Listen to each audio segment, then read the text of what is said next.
today's news.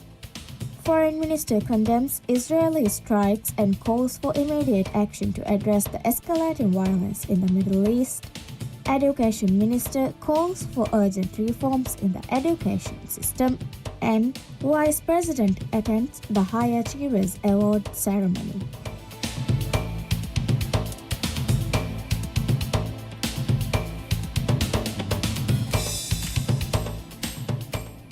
Bismillahirrahmanirrahim. Assalamu alaikum. Welcome to News in English. I'm Yusuf bin Muhammad. Minister of Foreign Affairs Dr. Abdullah Khalil has called for immediate and unified action from the Organization of Islamic Cooperation (OIC) to address escalating violence in the Middle East, warning that Israel's continued aggression threatens regional peace and stability.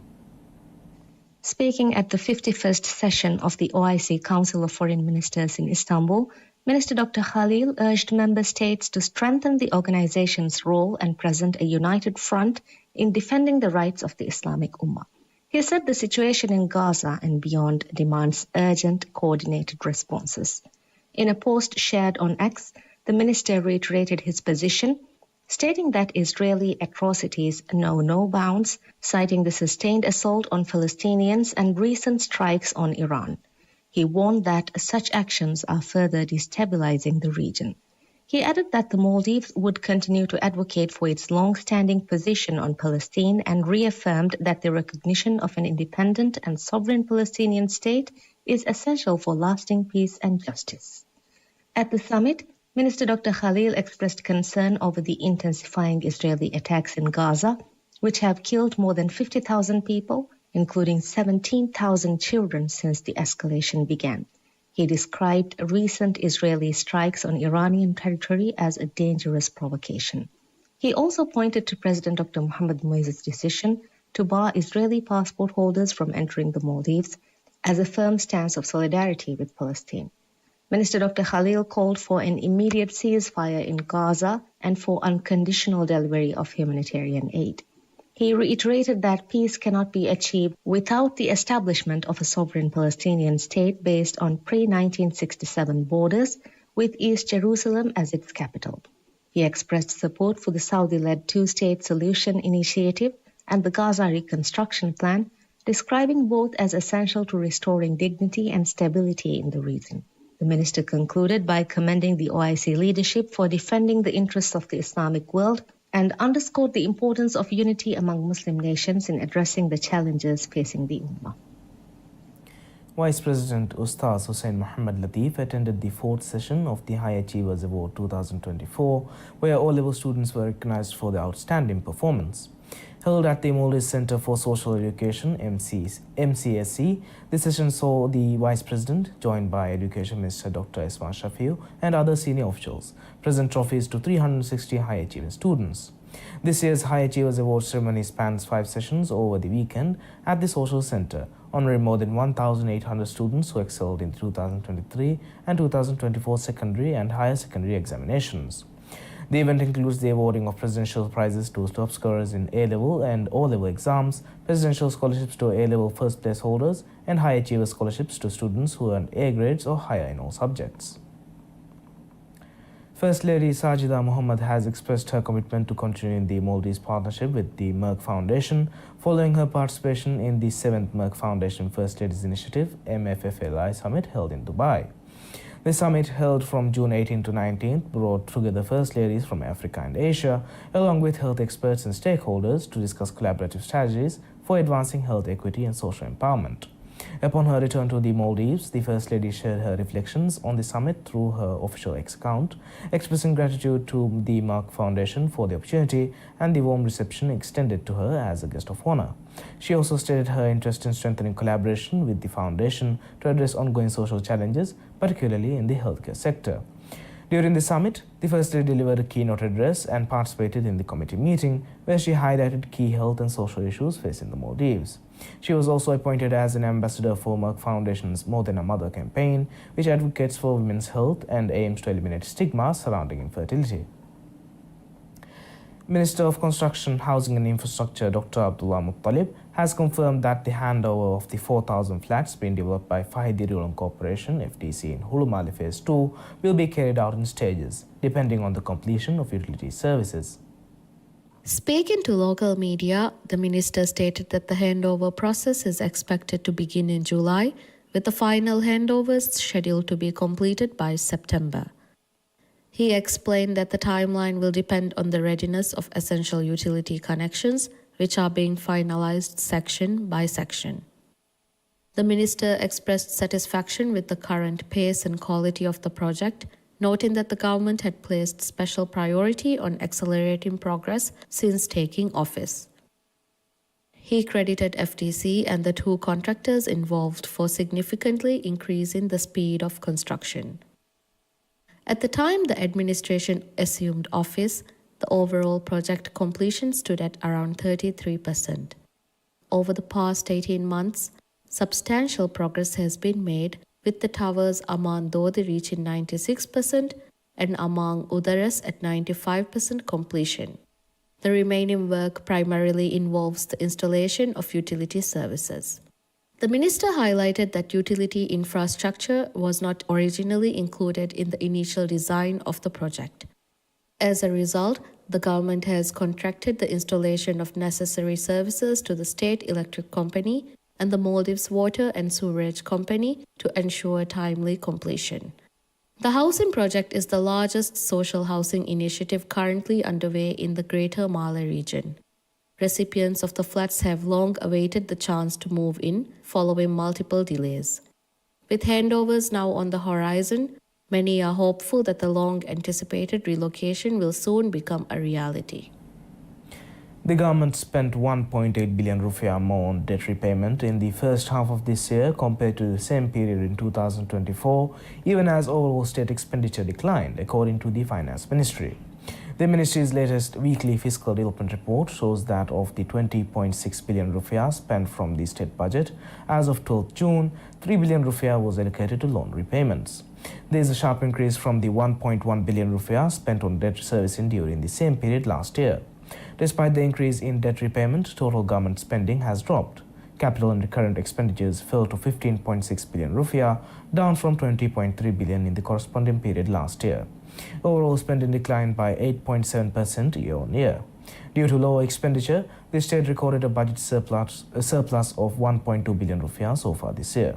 Meanwhile, total revenue and grants rose to 17 billion rupiah, a 6% increase from the 16 billion rupiah collected during the same time frame in 2023. We'll be back after a short break.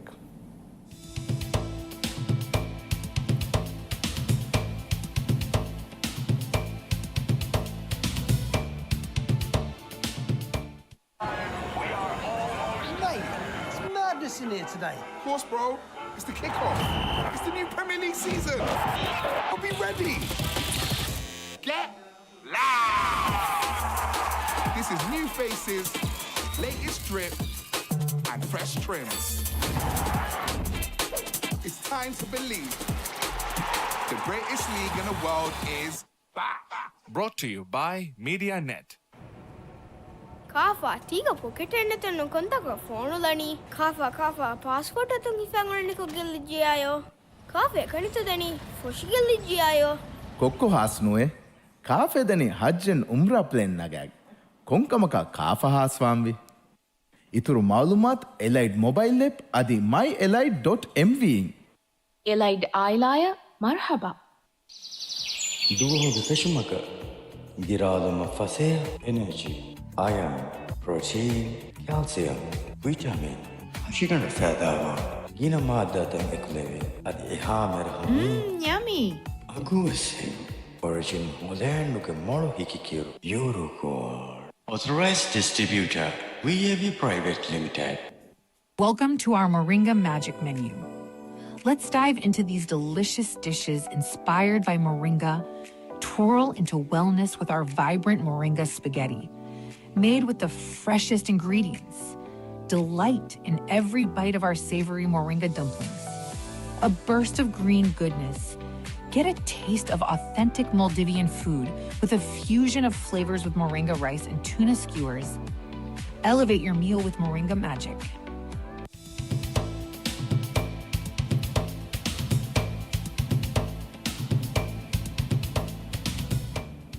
Welcome back. Minister of Education Dr. Ismail Shafeel has called for urgent reforms to improve student outcomes, noting that academic performance continues to lag despite nearly 4 billion rupiah in government spending on the education sector. Speaking at the High Achievers Award ceremony, Dr. Shafeel raised concerns over the lack of progress in academic performance, particularly at the secondary level. Data from 2023 and 2024 reflect a pattern that has persisted for more than a decade. Nearly half of students continue to fall short of earning a grade C or higher in 5 subjects, with only 46% passing the O-level exams. Dr. Shafeel linked these outcomes to systemic challenges, including weak foundational learning in primary education, especially in English, mathematics, and Divahi. He also highlighted a notable drop in performance between O-level and A-level examinations. Of the more than 840 students who ranked in the top 10 at O-level, only 36% maintained their standing at A-level. Additionally, Dr. Shafeel drew attention to a widening gender disparity in examination results. Among O-level candidates, 56% of those who passed were female, compared to just 44% male. A similar trend was observed at A-level, where 54% of female students passed versus 46% of males. He noted that while the Maldives has achieved near universal literacy, reversing a time in 1980 when nearly 60% of women were illiterate, the current gender gap in academic performance could pose long-term challenges if left unaddressed. To better understand the causes of this disparity, the ministry will conduct a rapid assessment this year.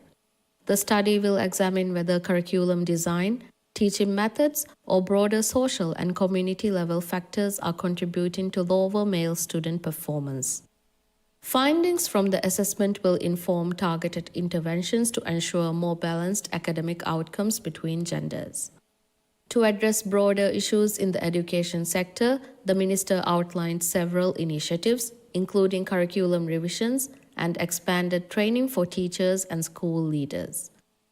He also announced plans to modernize the ministry's outdated administrative systems to provide schools with more timely support and technical guidance. Dr. Shafeel added that the education budget for 2025 has been increased by 300 million rupiah, with the additional funds allocated towards expanding student services and programs. He emphasized that improving the quality of education requires greater investment per student. The minister urged students to stay committed to their studies and called on high-achieving youth to consider entering the teaching profession, highlighting the urgent need for dedicated and qualified educators. He also appealed to teachers to uphold inclusive and equitable learning opportunities for all. Darumanta Hospital has signed a Memorandum of Understanding MOU with China's Children's Hospital Soochow University to strengthen pediatric surgical care services in the Maldives. The agreement aims to foster collaboration in medical expertise, professional training and knowledge exchange, according to Indira Gandhi Memorial Hospital, IGMH, which announced the partnership on X. IGMH described the MOU as a joint commitment to advancing pediatric healthcare in the country. Following the signing ceremony, Chinese ambassador to the Maldives, Kong Shenhua, welcomed the agreement, calling it a meaningful step towards improving health outcomes for children. Children are our future and health is the greatest gift, he said in a post on X. Ambassador Kong described the partnership as one that brings hope, compassion, and professional support to Maldivian families. He also highlighted the broader diplomatic value of the collaboration, noting that it further strengthens the long-standing friendship between China and the Maldives. He expressed appreciation to the medical teams from both institutions, stating their dedication serves as an inspiration. The Maldives discussed strengthening cooperation in specialized healthcare services and capacity building with Pakistan as part of an official visit by Health Ministry officials to Islamabad. During the visit, the Maldivian delegation toured military healthcare institutions, including the Armed Forces Institute of Urology, AFIU, and the Armed Forces Bone Marrow Transplant Center, AFBMTC. The visits aim to exchange information on advanced treatment services and institutional expertise while exploring avenues for collaboration in clinical care and training. In addition to engagements with military health institutions, the delegation also visited Pakistan's National Institute of Health. Discussions with the institute's CEO and team focused on potential cooperation in areas such as field epidemiology training, antimicrobial resistance (AMR) monitoring, infection prevention and control (IPC), and strengthening disease surveillance systems. Both sides also explored enhanced technical collaboration, institutional linkages, and expanded training opportunities. These engagements followed earlier meetings with Pakistan's Drug Regulatory Authority to discuss strengthening regulatory frameworks for pharmaceuticals. The delegation also held talks with the Nursing and Midwifery Council of Pakistan, where discussions centered on advancing training programs for healthcare professionals, with a particular focus on specialized nursing education. Dr. Ibrahim Shiham, head of nephrology at Indira Gandhi Memorial Hospital, IGMH, has urged the public to consider donating kidneys, describing it as one of the most meaningful and life-changing acts a person can do for someone in need. In a message shared on social media to mark Kidney Disease Awareness Week, Dr. Shiham said a kidney transplant can completely transform a recipient's life, offering renewed hope and a second chance at living well. He emphasized that kidney donation is safe and carried out with all necessary medical evaluations and examinations. Donors, he noted, can go on to live long, healthy lives with just one kidney. He also said that recovery following donation is typically quick, with most people able to return to full and active lifestyles shortly after the procedure. Kidney disease remains one of the leading causes of death worldwide. In Asia, around 34% of the population is affected. The Maldives, too, is witnessing a steady rise in the number of patients seeking treatment for kidney-related conditions. Thank you for watching MM News. I'm Yusuf bin Mohammed, and have a great day.